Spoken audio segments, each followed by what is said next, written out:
মাছ ধরতেছেন। উনি দেখেন, আপনারা যারা এই কাচকি মাছ পছন্দ করেন, শহরে বন্দরে কিন্তু এই কাচকি মাছের প্রচুর দাম, প্রচুর দাম। এটা কাপ্তাই লেকের টাটকা কাচকি মাছ। ভাই এখন ধরলো, এখন ধরলো না, বাট রাতে ধরে রাখছে। হ্যাঁ, এখন ধরছেন। আচ্ছা আচ্ছা আচ্ছা।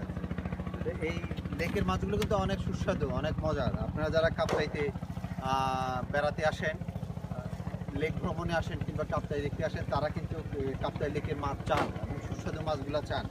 এই মাছগুলো এভাবেই ধরা হয়, অনেকভাবেই ধরা হয়, বিশেষ করে বোটে করে অনেকেই ধরে। তবে ভাই এই যে মাছগুলো ধরলো, এই মাত্র ধরলো টাটকা মাছ, এগুলো দেখেন খুবই টাটকা, খেতেও মজা হবে এবং মাছগুলো তেমন ছোট না, বড় বড়ই আছে। এই তো এটা আসলে কাপ্তাই লেকের পাড়ের জীবন, যেখানে অনেকেই মাছ ধরে, অনেকে বা এই, হ্যাঁ, এখানে প্রায় 10,000 মানুষের কর্ম হ্যাঁ এই জায়গায় জড়িয়ে আছে।